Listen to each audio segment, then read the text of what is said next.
What is up, though, Lions fans? It's your boy, Chef. We are back, and you already know what time it is. It is time for the YAK Pod, episode number 61. Now, we got some things that we have to get into, but before we do that, go ahead and subscribe. You already know what it is. Hit the button, turn on the notifications, smash that like button.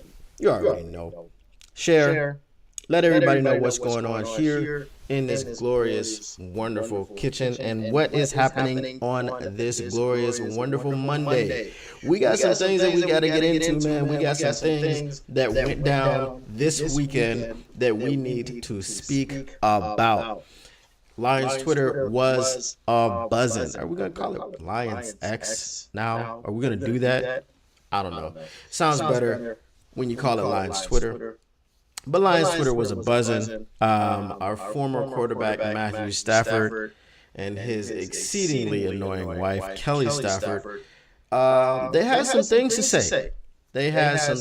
say. And I'm pretty sure that everyone has seen the video by now. If you haven't seen the video, let me know which rock you are living under, and I will come and bring it to you. But at any rate, what happened was I guess there was some sort of like mini playoff documentary or something like that that the Rams PR team or social media team put out.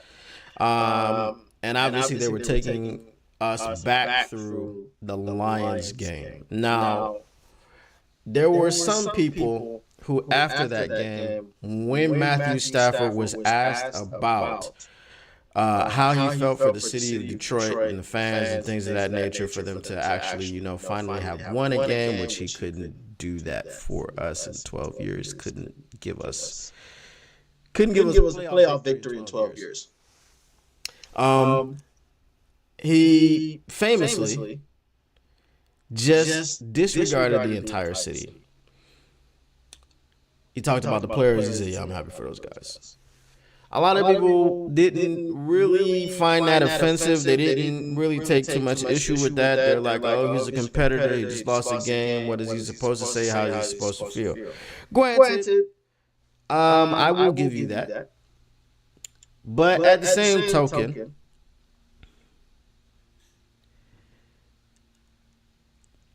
there has to be something to be said about how months later, when this episode comes out and he's had time to simmer and he's had time to think about that, what he said was absolutely crazy. What he said regarding how he wanted to make us feel. Here's the thing that I don't understand. It's a head scratcher. He said he wanted to come out and put up 400 yards, throw some touchdowns, and show us what we were missing. I don't know. I thought he asked for the trade. I thought the way that it went down is that we finished up another disappointing season. He saw Brad Holmes and Dan Campbell come in. He went to Cabo with Sean McVay, and he came back asking for a trade.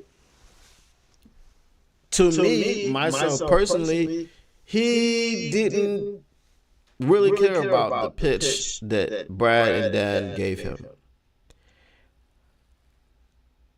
Now, we all know that Matthew Stafford has got great arm talent. He probably has had the strongest arm of any quarterback that we've ever had. He threw lots of 50-50 balls to Calvin Johnson. Megatron shined as Megatron with Matthew Stafford. Obviously, Megatron played with John Kitna, briefly with Dante Culpepper. Obviously, no other quarterback was ever able to unlock him. And not because of his own talents. He was always super talented. He always had the stuff to be great. It was the quarterbacks sucked. Right? We didn't. I mean, Dante Culpepper was a decent quarterback in Minnesota, but when he got to us, he was on the downside of his career. John Kitna. You know, he never really was like what you would call an upper level starter. Some would say that he was a career backup masquerading as a starter. Maybe he shouldn't have been, brought here to Detroit to start anything. That's all well and good. So now we've got the only quarterback that Calvin Johnson has played with that helped him get into the Hall of Fame. We can't deny that. We can't deny that Calvin Johnson helped, or that Matthew Stafford helped Calvin Johnson get into the Hall of Fame. It was his favorite receiver, and he was never covered. I mean, we witnessed that multiple times. 2 and 3 defenders on Calvin Johnson. Matthew Stafford throws up the ball to Calvin Johnson. Which brings me to my next point. That's what we were missing. We weren't missing Matthew Stafford. We were missing the Stafford to Megatron connection. What does he mean? Show us what we were missing. You asked out. You asked out. You were the one that wanted to leave. Now, whether you are to blame for wanting to leave or not, here's my thing. Matthew Stafford never won anything in Detroit. Whether we want to put the blame on Matt Stafford, whether we want to, how much blame does he have? This is the question, right? Matthew Stafford was the king of the game-sealing pick six when he was here. He was also king of the comeback. Right? We had that one season where he had like 8 comeback drives, and that's half the season. Right? So half of the season, he's coming back and winning us games that we probably should not have won.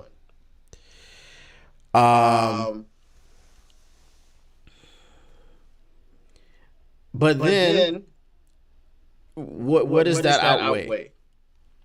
Does that outweigh the fact that in 2014, we had a top 5 defense, we had an excellent offense, and we still couldn't get it done in the playoffs? I know there was a flag that got picked up. I know that was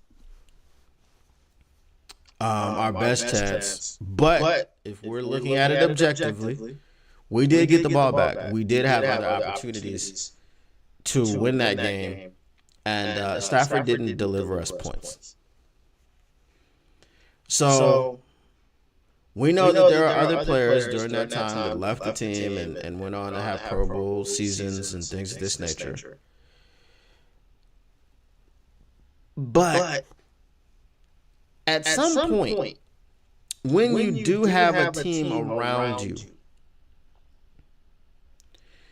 you can't just look at the organization. The organization is terrible. The organization is terrible. The organization is terrible.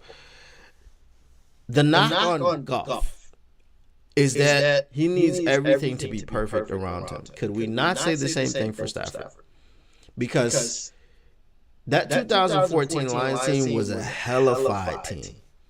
That defense was crazy. Sue, Fairley, Glover Quinn, James Ahedebo, just to name a few. I mean, we were flying around. I think DeAndre Levy was still healthy at that time, right? So we had lots of good players on that defensive side of the ball. Offense, great players. So the organization was bad. Okay. So the product on the field was directly affected by the organization being bad. Fine, no problem. But Matthew Stafford couldn't overcome a bad organization. And we're just going to talk about 2014 because the organization, Martin Mayhew, the GM, was responsible for putting those people around Matthew Stafford. And he put them around Matthew Stafford. He did what he was supposed to do. The rest of the front office, or the ownership, all that other stuff, we're not talking about that right now because on Sundays and in the playoffs, I don't think ownership was telling us who was going to start. I don't think any of that was happening. I don't think that they were meddling to that extent. So now, why couldn't Matthew Stafford overcome that? All he had to do was overcome the Cowboys. He had the teammates to do it. Didn't happen. What were we missing? I'm not sure because Jared Goff, in one playoff run, made the playoff. Jared Goff's been here now 3 years. First year, everybody was terrible. Jared Goff was terrible. He didn't help his case. I wanted him out of here on the first thing smoking, as I will tell people. Second year, we started off poorly. Jared Goff balled out the second half of the season. The last 10 games of the season, everyone did great. We were 8-2. Obviously, there were a few, couple games that we lost in there. There was the clunker in Carolina. That's fine. But then when we got that last game and we got Aaron Rodgers up out of Lambeau Field, Kirby Joseph officially became his father, all these things. That was the second year of Jared Goff being here. We were a few questionable calls in the Seahawks and the Rams game away from the playoffs. And Stafford was injured, so they had Baker Mayfield. Cool. Third year, we go to the playoffs. We hadn't won a playoff game in 30-plus years. We had already locked up the division, clearly, which we had never won since it had become the NFC North. We had won it when it was the NFC Central. But when it became the NFC North, from that time until this past season, we had never won it. Matthew Stafford was here for 12 years. We didn't win a division with him. So the few times that we got into the playoffs with Matthew Stafford, we didn't get in the playoffs as division winners. Okay? But so Jared Goff comes in here, helps us win the division. I don't care what you say. We were 13-4. We didn't lose that Dallas game. All right. But anyway, Brad Allen took that away from us. So we were 13-4 officially. That's what I'm saying. Which is coincidentally my pick to be for the next season to be 13-4 again. But Jared Goff won us a division. Matthew Stafford never won us a division. Jared Goff came in here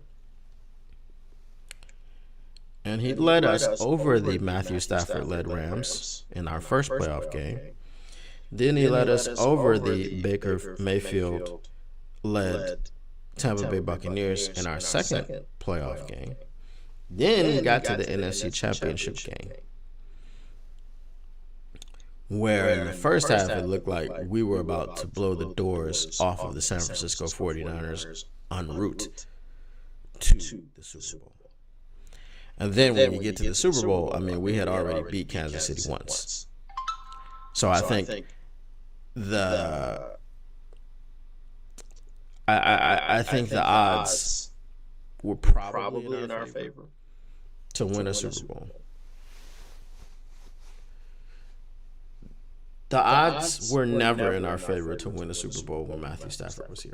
Even though we didn't get to the Super Bowl because we collapsed as a team in the second half, the odds to win the Super Bowl were never in our favor in Matthew Stafford's tenure. They just were not in our favor.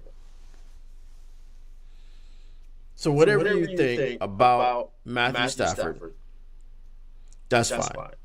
If you like him, if you're a fan of him, that's cool. I was never a Stafford guy. I respected the hell out of Stafford for coming back in and throwing that touchdown against the Browns with a dislocated shoulder. I mean, at that time, he was a rookie, and I was like, yeah, we got one. And everybody was hyped. The whole city of Detroit was hyped. But 12 years later, I wasn't mad that he left. I wasn't mad at all. I was not one of the Detroit Rams people. I was never in favor of him winning a Super Bowl when he left Detroit, because then the narrative is that it was Detroit. And say what you want about Detroit, the Lions, the franchise history.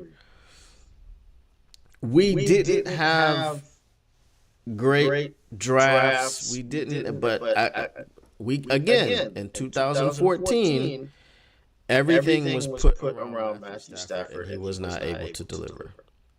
So then he goes and he gets the Super Bowl with the Rams. Cool, wonderful, awesome. Didn't like it because picks. I wanted picks. Right? And Jaquiski Tart, talking about picks, dropped the game-sealing interception that Matthew Stafford threw directly to him. Matthew Stafford didn't even see him. Just threw it directly to Jaquiski Tart, who played for the San Francisco 49ers at the time. And the San Francisco 49ers would have then gone on to the Super Bowl. So, there's that drop pick that it should have happened, but it didn't happen. Okay, it is what it is. And Matthew Stafford goes on to the Super Bowl against the Bengals, and he wins it. Awesome. You've won a Super Bowl, Matthew Stafford. You asked out of Detroit, Matthew Stafford. And now you are saying that you wanted to show us what we were missing? In what world does that make any sense? And then I haven't even spoken about his wife. Listen. She said that it was like closure for her. Closure for what? What do you need closure for? What did the city of Detroit do for you, or do to you? Sorry, because it did a hell of a lot for you. Right? The city of Detroit did a hell of a lot for you and your family and the kids that you claimed the people were booing. I'm sorry. How old are your children? I don't even know how old your children were. I'm sure they were born in Detroit, right? All right. So the oldest one couldn't be more than 12. Unless they were born in the first years, and maybe 13 or something. I don't know. But I don't know how old your kids are. I think they're small, though. They look small to me. No one was booing your kids. Because no one cares about your kids. Why would we boo your children? Who's booing your children, Kelly Stafford? Okay, so that didn't happen. If anyone was booing in your direction, it was booing you. Because you talk so much and you're annoying. That's who was getting booed. Your children were not getting booed. So if you ran around and told your husband that your kids were getting booed, yeah, okay, whatever. Closure wanted to rip their hearts out. But the whole victim flip, and this is the last thing I'm going to say about it. The whole victim flip by both of them was crazy to me, and that was the thing that just bothered me the most. I didn't care about Matthew Stafford coming out hyping himself up when the cacophony of boos were coming down. I didn't care about that. Cool, you're a competitor. You're an athlete. You're about to play a game against people who are no longer your fans. But the crazy thing is, he said he expects. I expect, but I hope. I hope they'll remember what we did for the city. Blah blah blah. Okay. So you tried to play that card, and it didn't work. We weren't buying it. It was the playoffs. The playoffs. You know how hungry the city of Detroit was for a playoff win. 30 plus years, bro. So you shouldn't even been even a little bit. You shouldn't even been a little bit surprised that you were getting booed. Not even a little bit. Right? But you seem pretty upset about it after the game. But that's neither here nor there. You guys are not victims. You want to play the victim. But if it's me after this came out, obviously the Detroit Lions organization is a classy organization, and they've done all the right things. They've gotten Calvin Johnson back in the fold. There was a riff with Barry Sanders a while back. He's been back in the fold a longer time than Johnson, obviously. Calvin Johnson is back. I mean, these are two generational superstars that we had on our team, and now they are back and they're ambassadors for our team, and it feels great. So, will the Detroit Lions give Matthew Stafford a tribute video? Most likely. Does he deserve one? No. Especially after this situation, especially after him and his wife are sitting up here playing victim. There are other ways that they could have gone about it. But the victim thing, and I wanted to rip their hearts out. I don't get what angle you were coming at. I don't get where you felt like. I didn't get it. I really didn't get it. I didn't understand it. You wanted to win the game because your husband was playing as the quarterback of the opposite team? No problem. Closure for what? Who needs closure? If anyone needed closure, it was the Detroit Lions, the Detroit fan base, the city of Detroit, because y'all are the ones that left. I'm not going to say y'all. Matthew Stafford is the one that left. Matthew Stafford is the one that asked out. He requested a trade.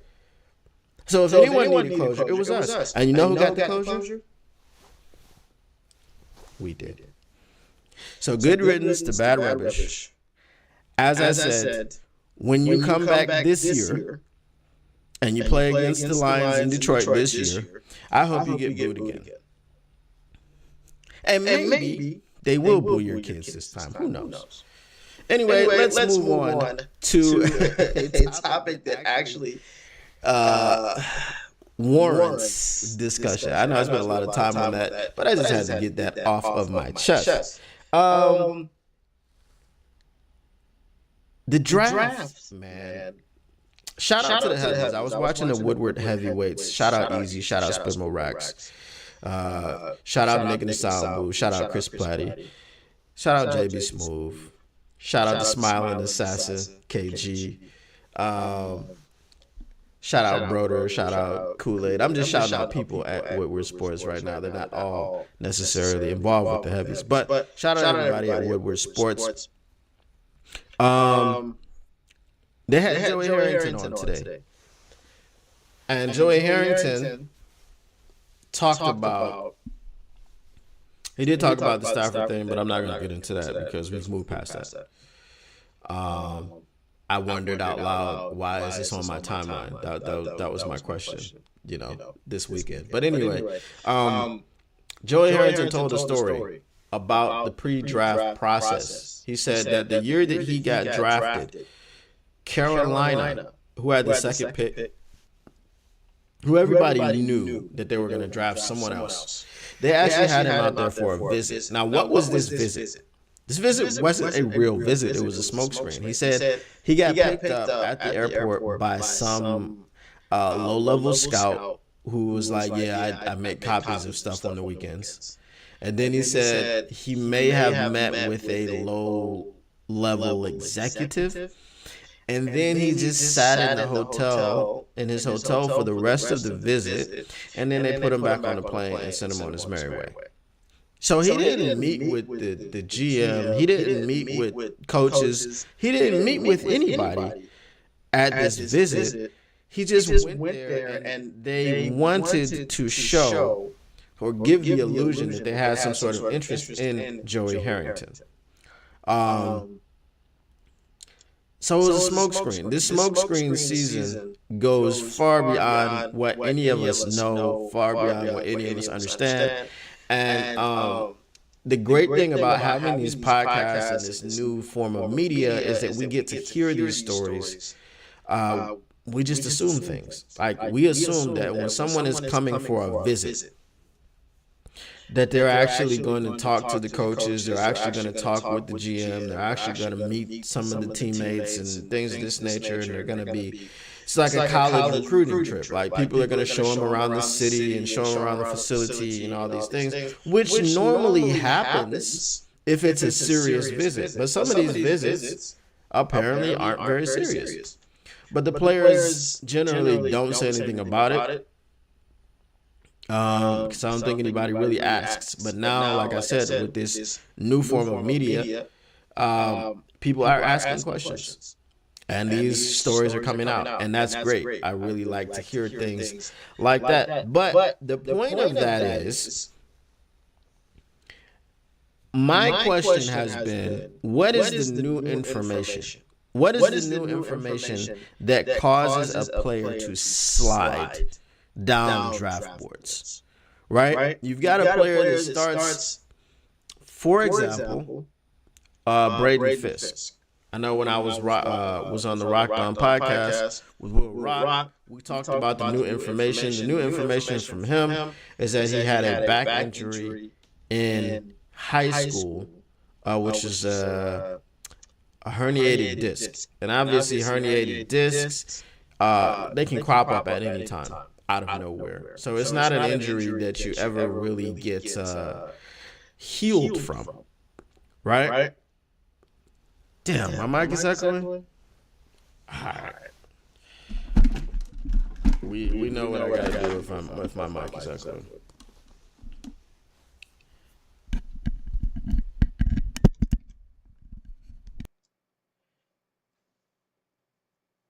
All right.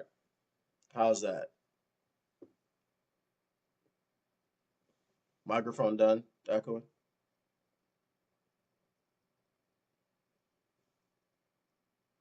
I'm pretty sure it's not echoing anymore,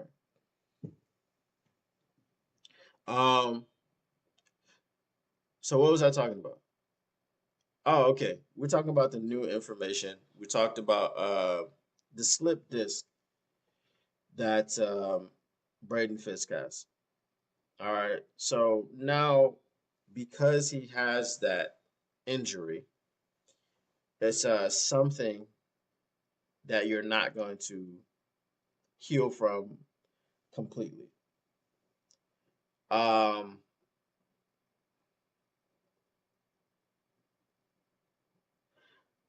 So there are a lot of things, a lot of reasons why people slide, why people move up, why people move down. I always ask, what is the new information? Now, Peter Schrager apparently has the most accurate mock draft. Shout out Heavies once again, because this is also something that I didn't know. But Peter Schrager does his mock draft based off of like contacts within the NFL, the rumors, things of this nature.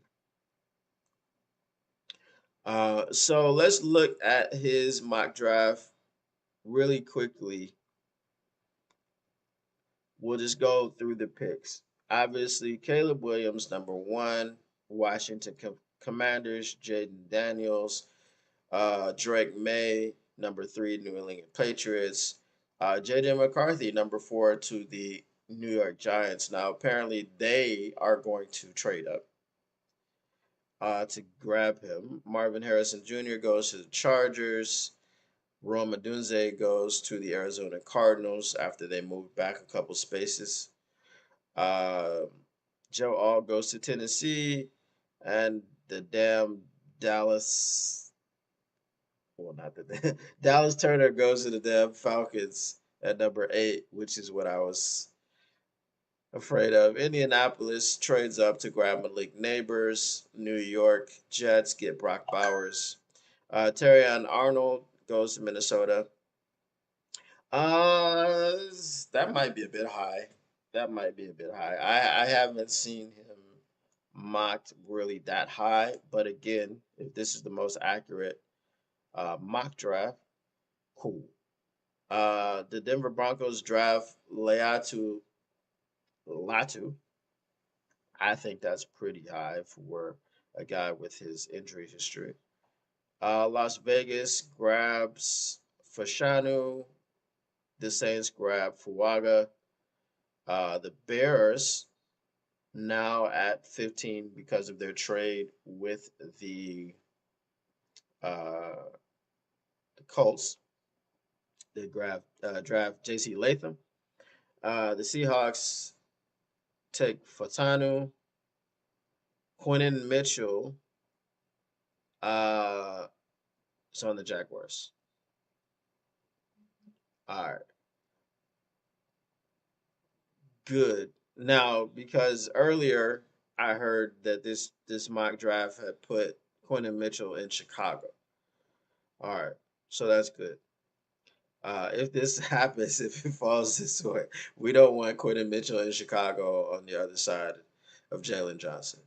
Byron Murphy goes to the Bengals. Tyler Guyton goes to the Rams. Brian Thomas Jr. goes to the Pittsburgh Steelers. Jared Verse goes to Miami. If Jared Verse is there at 20, and we know that um, Miami needs a defensive lineman. They need an edge. If Jared Verse is there at 20, if I'm Brad Holmes, I'm getting on the phone and I'm calling the Pittsburgh Steelers, and we're doing whatever we have to do to jump Jared Verse. Not jump Jared Verse.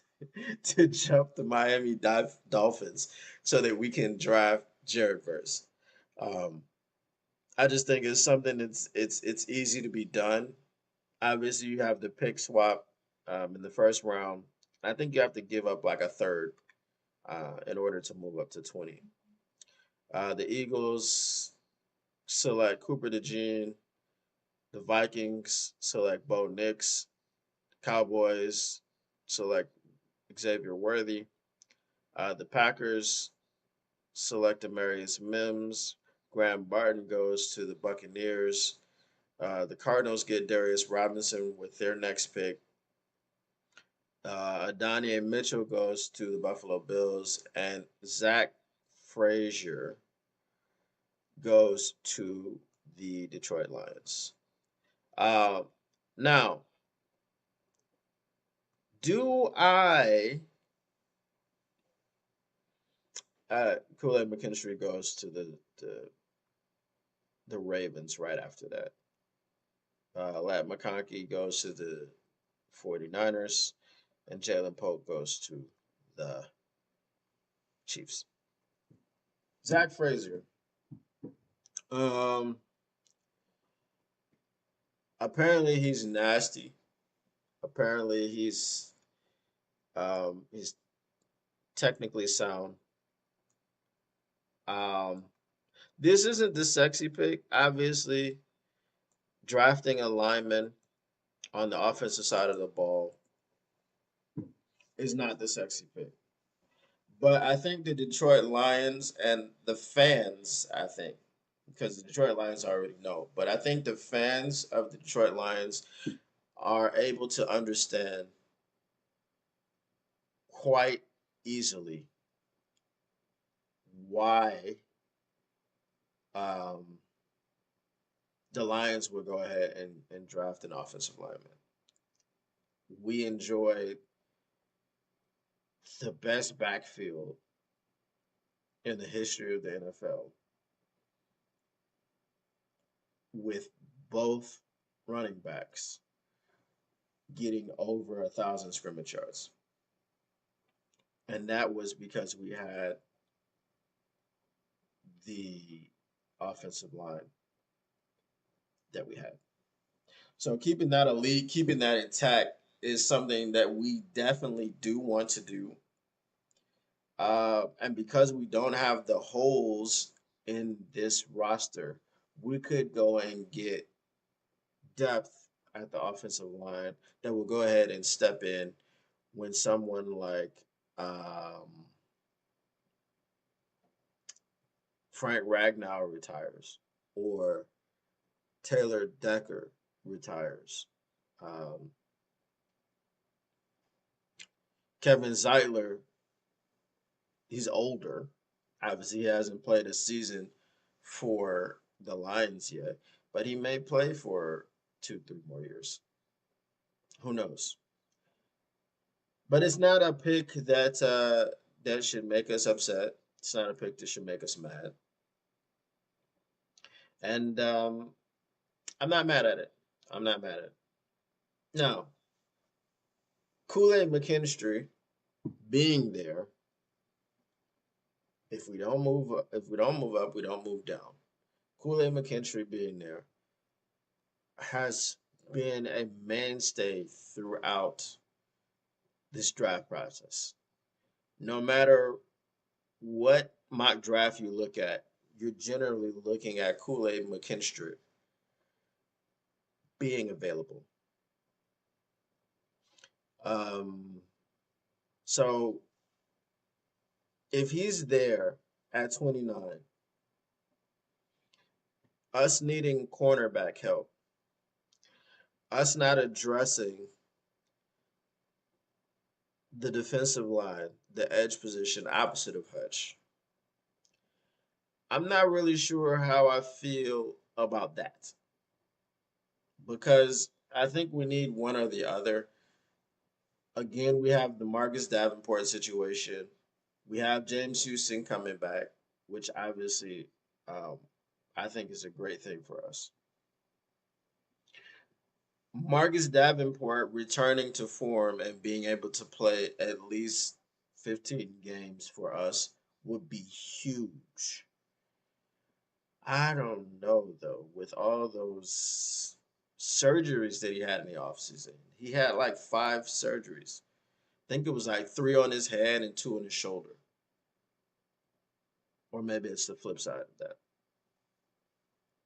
But sure. I'm not sure that that's what happens. Does he return to form? Are we willing to bet on the fact that he will return to form? I don't know. I don't know if we're willing to do that. I personally am not. I'm not willing to bet on that. And I think if Jared Verse is there at 20, you must go get him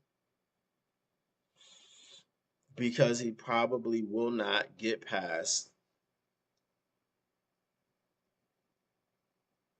He probably won't get past the Dolphins. Now, if we're looking at the Broncos drafting Latu at 12, like I said, I think that's really high with someone um, of his injury history. The Broncos make bad decisions. Did you see their uniforms? I feel bad for the Broncos fans because it's like we just had all this euphoria. We had just all of this just wonderful feelings about our jerseys, our uniforms. They were fire. Um, I think the vast majority of the fans We're happy about him. Unless you're JB Smooth, shout out JB Smooth. Those blacks are super duper fire. Y'all already know how I feel about that. But I don't really feel like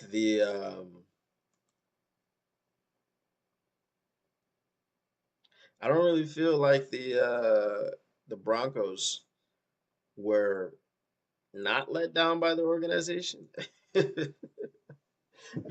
I really think that those are bad. There's not much you can say about them. I like the Jets uniforms. I think they're pretty nice. I think they're super clean. Um, I mean, there's not a whole lot to do when your colors are green and white. Um, those aren't like the poppiest colors together, but I think the Jets did pretty well with what they had to do. But the Broncos, again, like I said, they make poor decisions. Um, I'm not saying that Latu isn't a hell of a player, but for me, like I said this before, Dallas Turner is widely regarded as the best edge prospect in this draft, but Jared Verse is most likely the most complete. Um, and I don't know, maybe the Dolphins just feel like they're just gonna go on track meets and they're gonna put up 50 against teams, and defense isn't important. I don't know, but Latu is pedestrian against the run, and like I said, that neck injury, I don't know. For me, 12 is much too high. But I hope they do make that pick. Actually, I hope they don't. And here's why. I hope they don't make the pick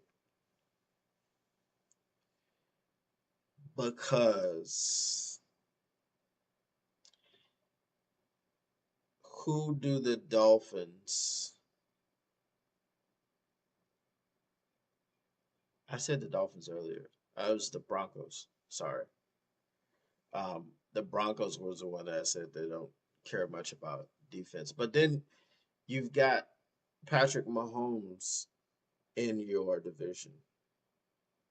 So I can understand picking Latu because he may be the best pass rusher.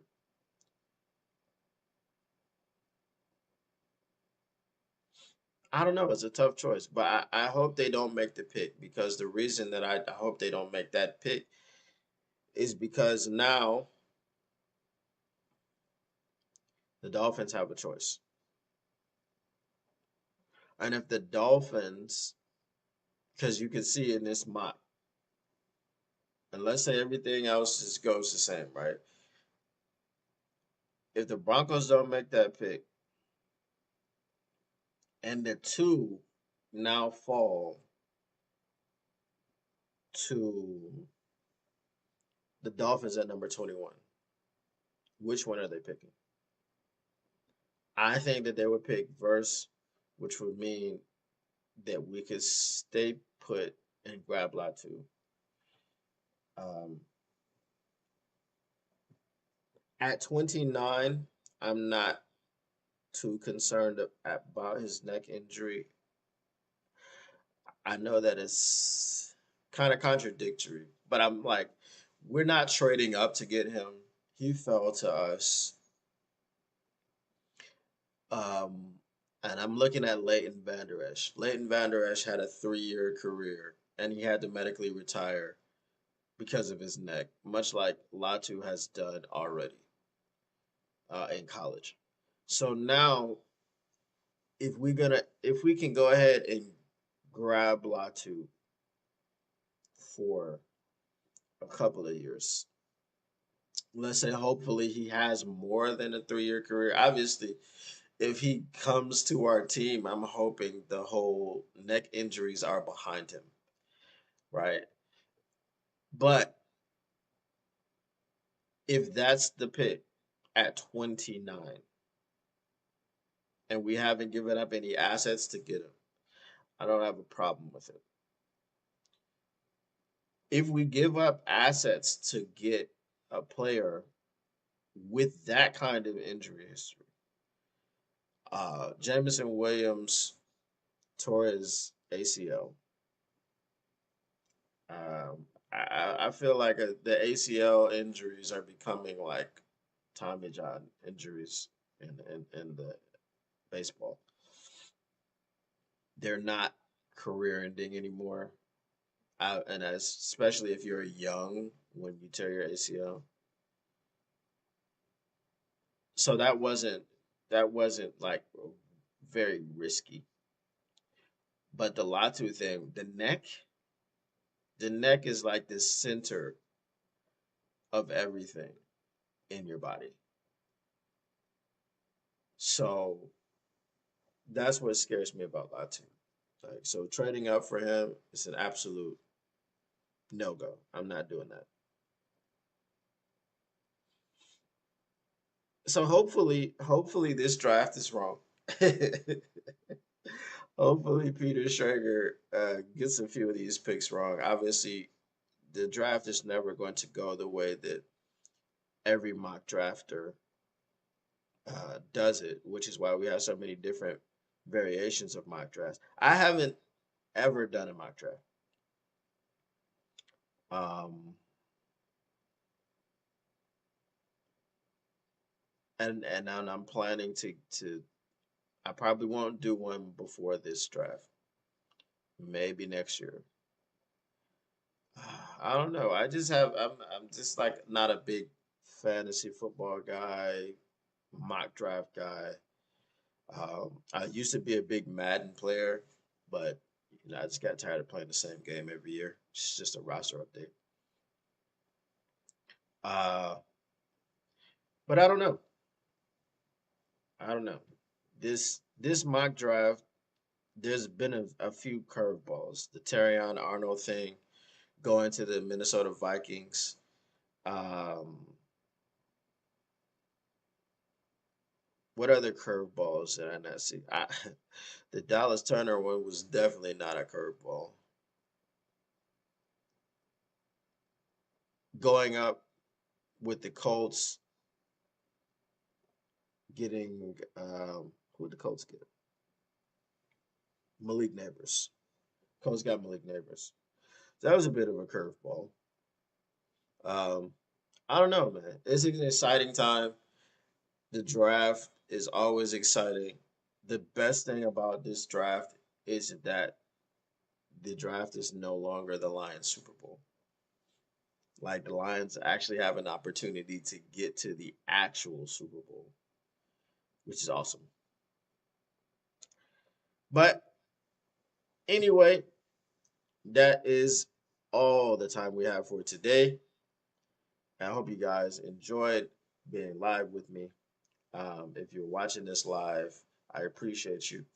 If you're going to watch it later, I appreciate that as well. Smash that like button on the way out if you didn't smash it on the way in. Subscribe on the way out if you didn't subscribe on the way in. Share on the way out if you didn't share on the way in. And if you did those things already, I appreciate you. And I invite you to keep coming back to this glorious kitchen. Who knows? Maybe I'll start having food in the kitchen. If that's what you guys want to see, that's what we shall do. All right, guys. That's it for me. Let me know what you thought in the comments below.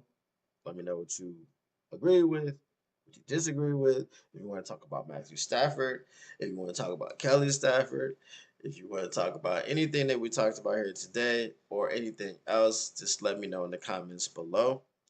And as always, until next time.